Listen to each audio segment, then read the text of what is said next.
Welcome to my channel. ಇದು ಏನು special ಅಂತ ನೋಡ್ತಿದ್ದೀರಲ್ವಾ? ಹೇಗೂ ಇದೊಂದು ಕೂರ್ಗ್ ಸ್ಪೆಷಲ್ ಪುಟ್ಟು ಅಂತ ಹೇಳ್ತೀವಿ. ಇದಕ್ಕೆ ಬೇಕಾಗಿರೋದು ತೆಂಗಿನಕಾಯಿ ತುರಿ, ಏಲಕ್ಕಿ, ಅಕ್ಕಿ ತರಿ, ಉಪ್ಪು ರುಚಿಗೆ ತಕ್ಕಷ್ಟು. ಮೊದಲಿಗೆ ನಾನೊಂದು ಬೌಲ್ ತಗೊಂಡಿದ್ದೇನೆ. ಇದಕ್ಕೆ ಈ ಗ್ಲಾಸಲ್ಲಿ 1 ಗ್ಲಾಸ್ ಆಗುವಷ್ಟು ಅಕ್ಕಿ ತರಿಯನ್ನು ತಗೊಂಡಿರ್ತೇನೆ ನಾನು. ಇದು ಮನೆಯಲ್ಲೇ ಮಾಡಿರುವಂತಹ ಅಕ್ಕಿ ತರಿಯಾಗಿರುತ್ತೆ. ಹೊಸದಾಗಿ ವಿಡಿಯೋ ನೋಡುವವರು ಸಬ್ಸ್ಕ್ರೈಬ್ ಮಾಡಿಕೊಂಡು ಸಪೋರ್ಟ್ ಮಾಡಿ. ಅದೇ ಕಪ್ಪಲ್ಲಿ ನಾನು 2 ಕಪ್ ಅಳತೆಯಷ್ಟು ನೀರನ್ನು ಹಾಕ್ಕೊಳ್ತೀನಿ.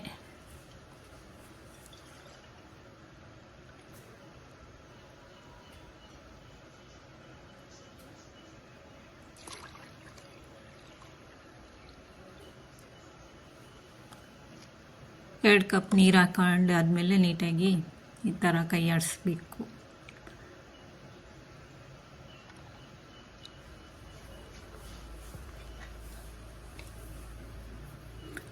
ಈ ರೀತಿ ರೆಸಿಪಿ ಮಾಡೋದಿದ್ದರೆ ನೀವು ಒಮ್ಮೆ ಟ್ರೈ ಮಾಡಿ ನೋಡಿ.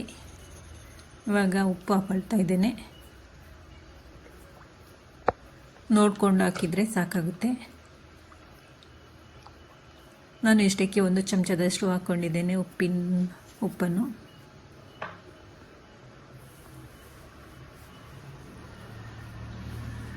ಇದಕ್ಕೆ ನಾನು ಇವಾಗ ಏಲಕ್ಕಿಯನ್ನು ಪೌಡರ್ ಮಾಡಿ ಹಾಕ್ಕೊಳ್ತೇನೆ.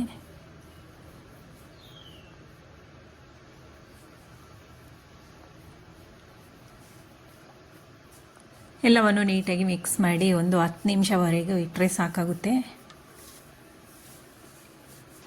ಒಂದು 10 ನಿಮಿಷ ಮುಚ್ಚಿ ಇಡಬೇಕು. ಒಂದು ಇಡ್ಲಿ ತಟ್ಟೆಯನ್ನು ತಗೊಂಡಿದ್ದೇನೆ ನಾನು. ಈ ಥರ ಇಡ್ಲಿ ಪ್ಲೇಟ್ ಇರುತ್ತಲ್ವ, ಅದನ್ನು ತಗೊಂಡ್ರೆ ಸಾಕಾಗುತ್ತೆ. ಇದಕ್ಕೆ ಸ್ವಲ್ಪ ಸ್ವಲ್ಪನೇ ಹಾಕ್ಕೊಳ್ತೀನಿ ಈ ಥರ.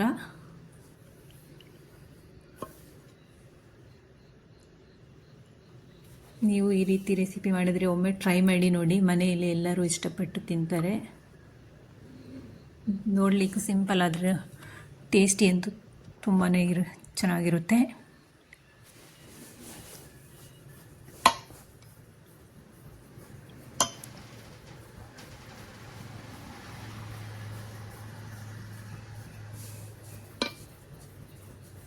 ಎಲ್ಲ ತಟ್ಟೆಗಳಿಗೂ ನಾನು ಇದೇ ರೀತಿ ಮಾಡಿ ಹಾಕ್ಕೊಳ್ತೇನೆ. ಇವಾಗ ಮೇಲೆ ಸ್ವಲ್ಪ ತುರಿದಿರುವಂತಹ ತೆಂಗಿನಕಾಯಿಯನ್ನು ಹಾಕ್ಕೊಳ್ತಾ ಇದ್ದೇನೆ.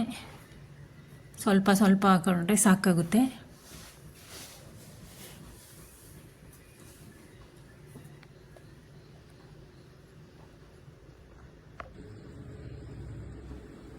ಮೊದಲೇ ನಾನು ನೀರನ್ನು ಬಿಸಿಗಿಟ್ಟಿದ್ದೆ.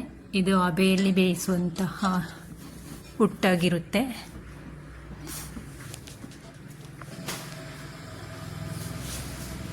ನಾನು ಎಲ್ಲ ಇಡ್ಲಿ ತಟ್ಟೆಗಳಿಗೆ ಈ ರೀತಿ ಎಲ್ಲವನ್ನು ಹಾಕ್ಕೊಂಡು ಬೇಯಿಸ್ಕೊಳ್ತೇನೆ. ಇದೊಂದು 20 ನಿಮಿಷ ಬೆಂದರೆ ಸಾಕಾಗುತ್ತೆ. ನೀರು ಬಿಸಿ ಇಲ್ಲ ಅಂದರೆ ಒಂದು ಅರ್ಧ ಗಂಟೆ ಆದರೂ ಬೇಯಬೇಕು. ನೀರು ಬಿಸಿ ಆದರೆ ಬೇಗನೆ ಬೇಯಿಸುತ್ತೆ. ಇವಾಗ ಒಂದು ಪ್ಲೇಟ್ ತಗೊಂಡಿದ್ದೀನಿ. ಈ ಪ್ಲೇಟಲ್ಲೂ ಸಹ ಈ ಪುಟ್ಟನ್ನು ಮಾಡಬಹುದು.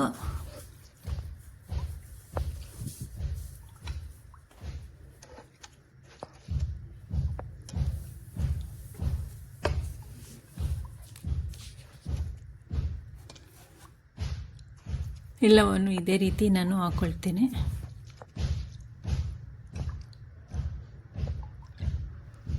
ನೀರು ಮಾತ್ರ ಕರೆಕ್ಟಾಗಿ ಹಾಕಬೇಕು, ಇಲ್ಲಾಂದರೆ ಬೇಯೋದಿಲ್ಲ.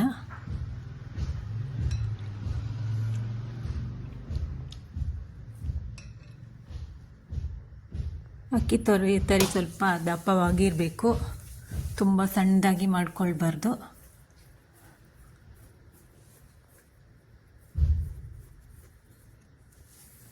ಇದಕ್ಕೂ ತೆಂಗಿನ ತುರಿಯನ್ನು ಹಾಕಿ ಹಬೆಯಲ್ಲಿ ಬೇಯಿಸ್ಕೊಳ್ತೇನೆ ನಾನು. ಬೆಂದಾದ ನಂತರ ಈ ರೀತಿ ಇದೆ ನೋಡಿ. ಇವೆಲ್ಲವನ್ನು ಒಂದೊಂದಾಗಿ ತಗೊಳ್ತೇನೆ ನಾನು.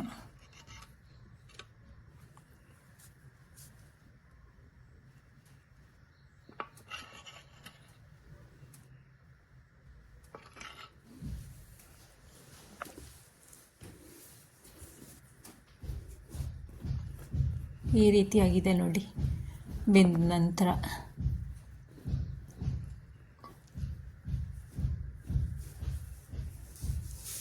ತುಂಬ ಸೂಪರಾಗಿ ಬಂದಿದೆ.